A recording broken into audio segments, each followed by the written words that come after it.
Hello, beautiful human. Welcome. Now, how do you know the soul work that you are here to do on earth? How do you know the work that you should be doing with your life? That is your soul work, like literally that work that you are meant to do and that you incarnated here on earth to do. Now, the first thing is that your soul work is really the unique work you're here to do on earth. And if you have been watching my videos, you will know that there's a difference between your soul work and your soul calling. Your soul work is literally the channel through which you do your soul calling or your soul purpose. So your soul's calling is who you are here to be, what you incarnated in this earth to embody and to experience and to become, right? And that's a whole different path, right? And your soul work is the work that you're here to do. So if you've never watched my other video, it's going to be linked here in the chat where you can go and watch it on your soul purpose and all of that, right? And I will walk you through all the journey of how that looks like. Now, your soul calling, it's now where you now know, or you have become the calling that you are here to be. It's almost like you've answered the call, right? And that journey of answering the call is always like the most challenging one, because it's where we die, our ego die, where we decondition, we heal. And for most people, you awaken, and for others, they don't. But in one sense or the other, you awaken. Now, let's talk about you're now in phase 2, right? In phase 2 of the life of a spiritual being on earth, your incarnation process. And phase 2 of your incarnation process is where you have now become who you're here to be. And now you need to do and help other people to become and embody that frequency, and also their own unique frequency that they are here to embody. And this is now the phase of you doing your soul work. So your soul has literally now become the channel through which your calling, right? Your calling is fulfilled, and your calling is literally lived for, like your calling invites other people to come and live as well. And your soul work, your calling, all of this makes your purpose on earth. So your soul work, again, it's about the work that you're going to do on this earth. And I'm a firm believer that you are here to do only your soul work and be paid for it. And I'm the sole believer that you don't have to do a work that doesn't fulfill you, that doesn't fuel you, and that is not in alignment to your calling and who you are here on earth to be. I'm also a firm believer that you can actually make a living doing your soul work. Now, I've heard some spiritual teachers and guides say, oh, you can do some of your soul work may not require you, like you may not make income from your soul work, so you need to look for another job. And for me, that is not really aligned. And I think the problem is not the soul work in itself. It's about being able to align that soul work to the right person who needs it, but compensated with the right energetic match. And I should be able to live the life that is comfortable for me and to my taste from my soul work. So your soul work is not something that it should be a charity. And your soul work is not something that should just be free. Now, can you be called to do a soul work that doesn't require you being compensated? Yes, right? Can your soul work be the thing that require you not being compensated for it? Yes. But the truth is that compensation, not in terms of cash, but you're going to be compensated in other ways. That is the thing. Because it is your soul work. Each time you give in that thing, it could even be a charity, right? Each time you pour your heart, or you stay with the kids, it could be an orphanage or something. There is a way abundance is going to come to you through that channel. There is just a way, because you are literally pouring into the collective energy and you are helping the earth to ascend and through that work. So your soul work is the channel of impact, the channel of abundance, and the channel of fulfillment, personal fulfillment that you are going to have. If you are doing work that is not really your soul work, you can be successful. You can be making a lot of money in that job, and publicly people applaud for you to you. But deep down on the inside, you're gonna feel like a void, like an emptiness, like something is missing. Why? Because it's not fully in alignment to your soul work. And I have personally been at that place where I was doing just purely business coaching, like purely that, and then I was making a lot of cash. I was really being paid highly, right? And we're talking about multiple 5-figure days, months, and all the things. And then I felt like shit on the inside. I felt empty, like I felt something was missing. And that something missing was the soul work, was the fact that I was not fully in alignment to my soul purpose and who I am, my authentic self, and my soul calling. Because my soul calling, like is who you are here to be, while the soul work is what you are here to do. And then when you become who you're here to be, maybe a spiritual guide, a transformation guide, a love, a grounded leader, a business leader, an entrepreneur, a family healthy leader, a feminine leader, whoever you're here to be, an alchemist, a healer, a light worker, whoever you're here to be, when you become that thing, that is part one, right? That is phase one on the transformation and ascension journey. And that is often always the longest phase. But if you have been able to navigate that, coming to phase two, which is where now you are doing your soul work. Doing the soul work and being paid is where the magic happens. So how then do you find this soul work? Now, it's going to start by us looking at your soul calling. And this is why, if you've not yet figured your soul calling out, it's going to be challenging to figure out your soul work, because the soul work formula that I have, require you literally knowing your soul calling. And again, your soul calling is who you're here to be. So based on who you are here to be, what you're going to be here to do is going to be in alignment with that. And most of the time, if you're here to be, for example, a spiritual guide, most of the time the work, or if you're here to be a channel, a spiritual channel through which divine inspiration comes, like me or something like that, then most of the work that you're going to be doing is going to require you being in alignment to that. So if you don't yet know what you are here to be, which is stage one, the essence, the energy, the embodiment that you are here to express, then we start there. Then you have to go back and start with inner work, right? You have to do a lot of inner work. And at times, maybe it's going to require you going through spiritual awakening. And this is a process that can take you years. I mean, like years, so many years to go through. But when you're navigating alone, I've seen people navigate those 5 years. Personally, I navigated all of this through like 2.5 years, but with a guide of somebody who has been through it and understood it, inner transformation, which is healing, subconscious reprogramming, transcending the limited identity and embodying your higher self, spiritual awakening, to really understanding who you are. When you go through all of that and you have someone who is supporting you to accelerate the process, you can go through it faster, right? When you are held and you have the right guidance, you accelerate and you collapse the time. This is when you can collapse the time between how fast you actually incarnate, how fast you awaken, and how fast you know your purpose, right? And for some of you, you have even already grown so much, you've evolved so much that you are at a place where your purpose should even be evident to you, but because you're too close to it, your calling should be too close to you, but because you're too close to it, you don't see it. And that's why having somebody to support you is very important. So if you're still in the growth journey, you can go join the waiting list of House of Inner Transformation. But if you're already at a place where you're like, okay, I've done this, I know my calling should be close, or I know my calling already, but I don't know my soul work, then that's when you can shoot me a private message. I like receiving messages from you because I love connection, right?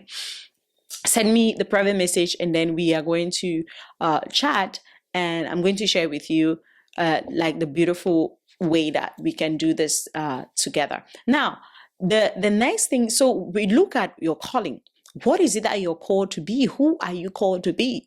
Who are you called in this lifetime to be? And here's the thing, most of the time it's not going to be what your mind is going to think, because your mind is still part of your ego, right? Even if it's healed, is a version of you that thinks and analyzes based on what it knows and based on evidence, based on the past experiences and what the information it has conceived. And none of that is tapped into the spiritual realm. None of that is tapped into your higher self. And the only way that you're going to know who you are called to be is because when you have deconditioned again, you are fully awakened, like, and you have deconditioned and reprogrammed, and like you have peeled off all the layers, and then you're connected with your own intuition, or you have someone who is gifted in that area to see it for you. So let's talk about the second one, being connected to your intuition. Deep down on the inside, there are some things that resonate with your energy, right? Now, it may not make sense to your brain, it not make sense to your mind. Like logically, you don't think that, oh, I should be this, or, but in your soul, intuitively, there is a guidance that you know that you don't just trust because of uncertainty, and you don't trust for so many reasons, right? But your intuition, which is the voice of your spirit, or the voice of your inner man, or the voice of the real you, the you that was never conditioned, never broken, never hurt, like the you, true you, is in there, and it's the only source of truth. It is the only source of what is true. So knowing your calling, if you want to do your soul work, you will have to tap into your intuition and be like, but who am I really called to be? Not what you think you are called to be, not what you think you are, but what you know in your heart. And again, to even listen to your intuition require a lot of some inner work that you need to do to get there, right? That's a whole process on its own.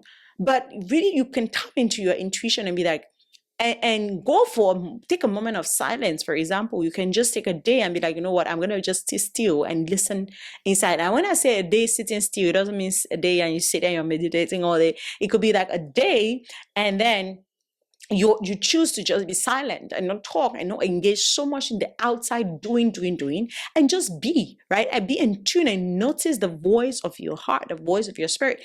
Listen and shut the mind. Don't listen to the reasons, the analyzing, the joining things together, the coming up with your, right? You pause and you be like, who am I here to be? Who am I here to be?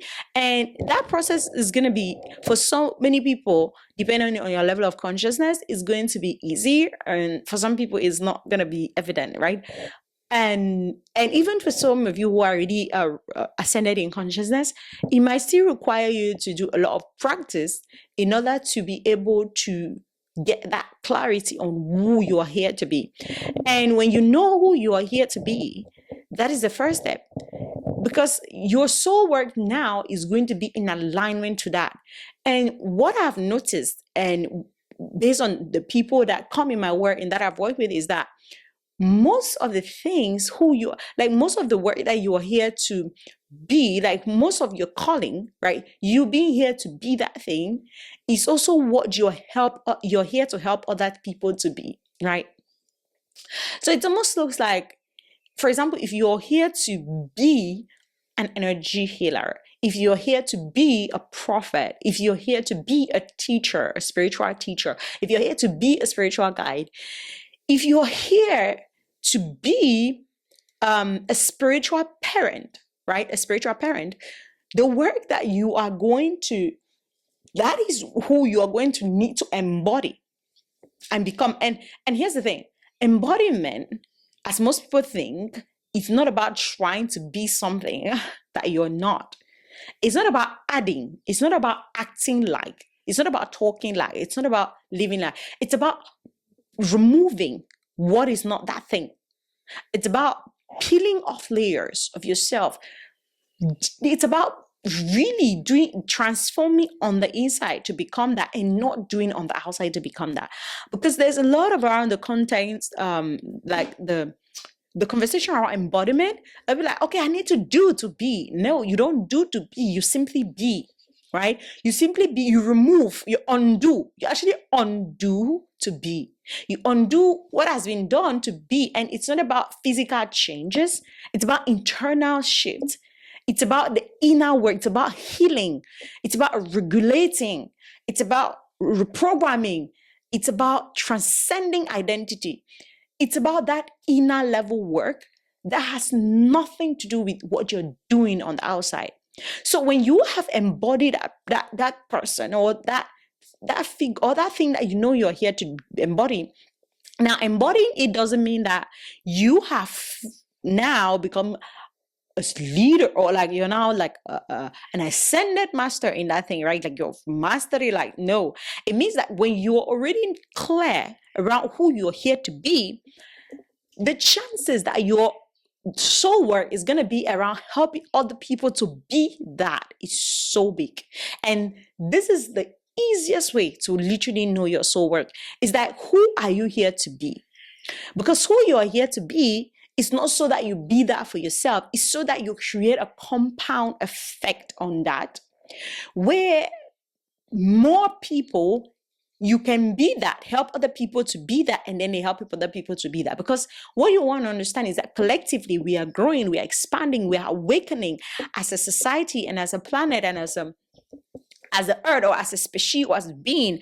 And the more we are waking up to the truth of who we are, our identity in God, who we are as a fractal of the divine, and all of these, and the desire, God's desire is really that we all ascend and remember who we are. And in order to do this, we all have to become the things that we are called to become. And whatever you are called to become, there are people who are also incarnated on this earth to become that thing, or to become or embody that essence, right? And you are here as a leader.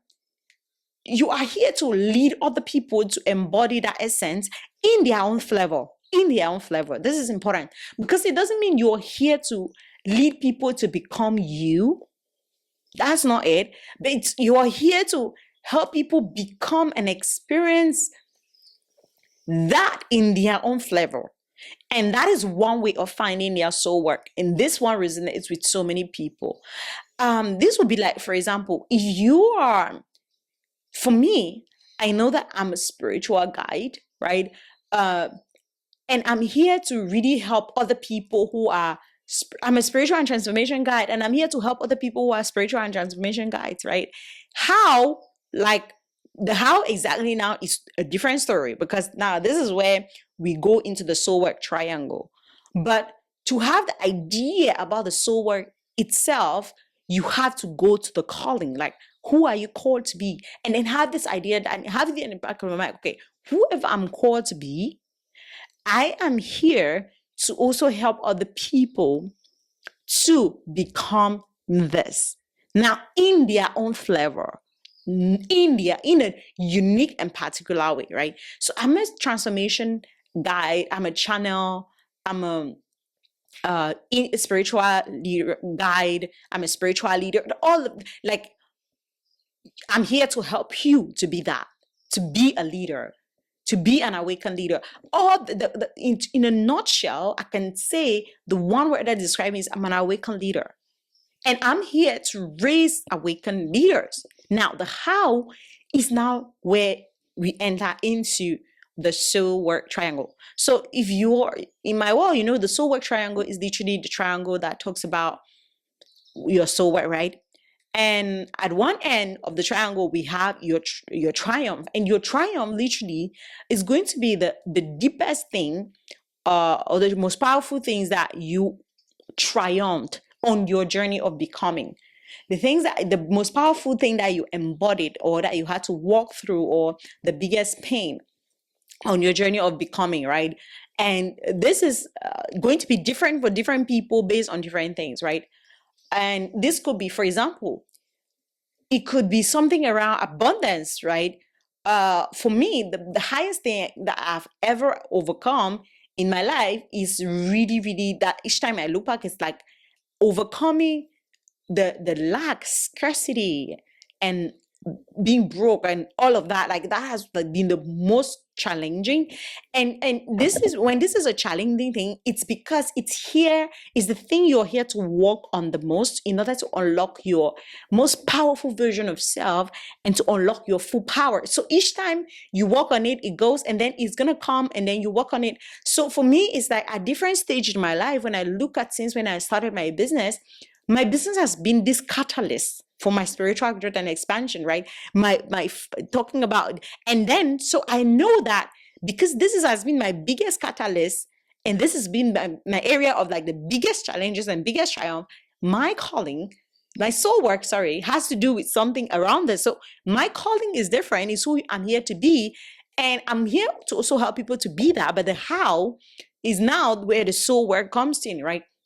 So on the second end, or another end of the triangle, we now have the interest or your values.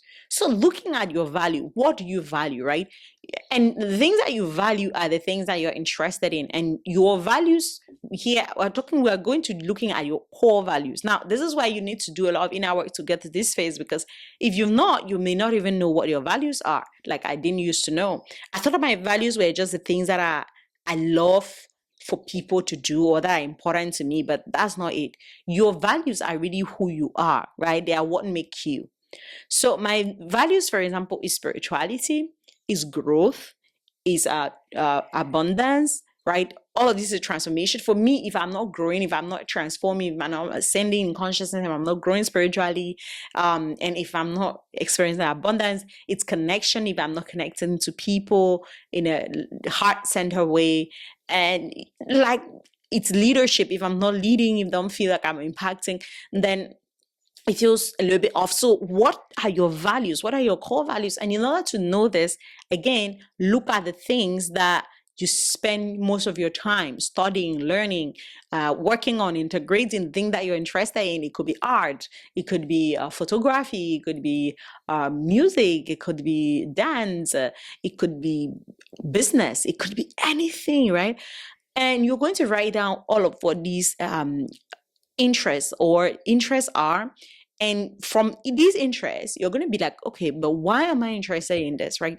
If you're interested in music, why am I interested in this, right? Maybe it's because it's all about a way of expressing oneself, because it's creativity, it shows whatever it is. Now, based on these values, you see the interest, right? So based on these interests and these values, because you come up with your values from the interest, based on these values and these interests, now you can now see that, okay, wow, it means that I can blend my interest and my values with this big triumph that I had.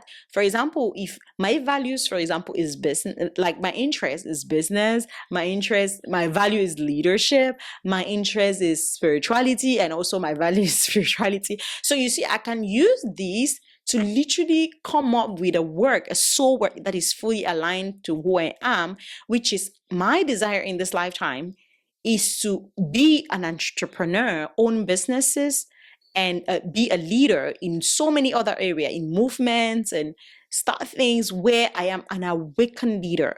I'm leading from the heart, from the yin way of leading, and I'm leading from a conscious place, and this is going to compound in wealth, in connection, relationship, all of these things. So it's really like when we look at the soul work that you are here to do, like what way can you just blend it? And this is where you're going to have to innovate and allow yourself to just show up and share, right? And if you should watch this video late here around your niche as a multi-passionate, because the truth is that if you're following this formula, you're going to realize that you have so many passions, so many interests. So, what should I, whatever. Just write down 3 of those things that you feel like you should share about. And as you're sharing, and you start sharing maybe with friends, families, or YouTube, or you can just create even like a profile just to share, just to show up. And as you're sharing, you're going to realize that, hey, oh my God, this actually lights me up. This doesn't, this actually makes sense. This doesn't, this actually does this. And people are going to resonate more with this. And before you realize, you're going to come up with that, oh my God, this is actually the real thing. Now, the third thing on the triangle is your expertise. What are you an expert at? And your expertise are literally the skill set that you have, and the skill set is anything that you learn how to do. It doesn't come to you naturally. For example, singing for me is a gift. Like, that is just a gift. It's not something that I learned. And but coaching for me is a skill, but guiding people, it's a gift. I'm a spiritual guide. Like, I naturally just guided people. Naturally, people come to me with like challenges and all of that, and that's a whole different thing. But when it comes to like my gift, I didn't need to learn, but a skill is what I had to learn. Like, I had to learn how to coach people the right way, you know? So coaching is my skill set, but guiding is my gift. So look at which ones are your gift and which ones are your skills, because your skills are not wasted. Anything that you learn until now is because God knew that at some point in your life, you're going to need to use it in one way or the other. And if you feel like it's no longer in alignment with you, what you want to use it, then forget about the skills, but also look at your gifts, right? So now we have your gifts and your skills. We have your biggest triumph or your biggest pain. And then we have now your interests and your values on this triangle. So go ahead and have fun. Go ahead and have fun and see how can you blend these together to come out with something unique. And this is where your innovation and your creative mind is going to come in, and your intuition, and you're going to tap into it and intuitively test, right? Intuitively test with your gut, and in whatever way you're aligned to make decision. And this is why, again, this is why you should know, at least, like, let's say, the way you make decision. Do you like, and just feel in your intuition, does this one align, does this not? And if at the end of the day you realize that, okay, all of this is it's not really being clear, just hire someone to help you to collapse that, or just start creating instead of sitting and thinking that, what is my soul work? Because the more you sit and think what is my soul work, the more you're not going to know. But if you get up and take action and do, you're going to get so clear and so fast. So that is it. Get up, go to work. And if you're ready to become, join House of Inner Transformation waitlist. This is where we do all the inner work. And then if you're ready and you need help with really figuring out what your soul work is, what is it that you are here to do, then this is what the way that I do with my high level clients who are successful people, but they feel empty on the inside, or who have been on the spiritual awakening journey, but now you're at a place where you're like, I really want to do just my soul work. I don't want to do any work that is not going to fulfill me. I want to get paid for what I do. Then if that is you, again, the link to my Facebook or my Instagram is here. Send me a private message. Now, I love private messages because I love connecting with people over links. Like, I don't just want to say, oh, go and book here. No, I want to connect with you and know you, and then we see what is most aligned for you. Now, thank you so much for being here, and sending you so much love, and see you in the next one.